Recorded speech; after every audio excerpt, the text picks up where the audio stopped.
In today's video, I'm going to teach you how to adjust line spacing in Outlook. Whether you want tighter paragraphs for a polished memo or a more open layout for readability, adjusting line spacing is quick once you know where to look. Start by opening a new email or replying to an existing one so you're in the Compose window. Click into the message body, then select the text you want to change.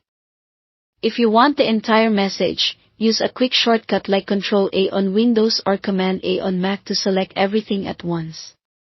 Next, go to the Format Text tab. If you're composing a brand new message, you can also use the Message tab. In the paragraph group, find the line and paragraph spacing icon, the one that shows 4 horizontal lines with up and down arrows. Click it to open the menu of presets and choose the spacing you prefer, 1.0 for single spacing, 1.5 for a bit more breathing room, or 2.0 for double spacing. This is perfect for fast changes without opening a separate window. If you want more control, open the paragraph dialog box. You can do this by selecting line spacing options from that same menu, or by clicking the small diagonal arrow, the dialog box launcher in the bottom right corner of the paragraph group on the Format Text tab. In the Indents and Spacing tab, look for the Spacing section.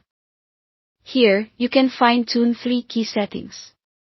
Before and after, control the extra space above and below each paragraph, which helps separate sections without inserting blank lines. Line spacing lets you choose not only single, 1.5, or double, but also at least and exactly. At least sets a minimum spacing and will expand if larger fonts or inline elements require more room. Exactly locks the spacing to the value you enter in points, giving you precise, consistent results across your message.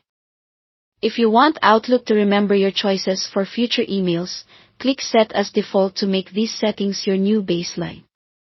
When you're finished, click OK to apply everything. A few quick tips as you work.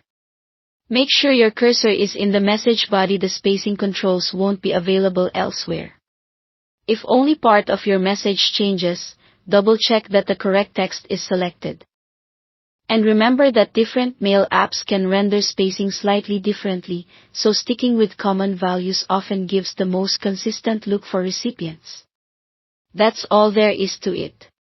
Why, thanks for watching.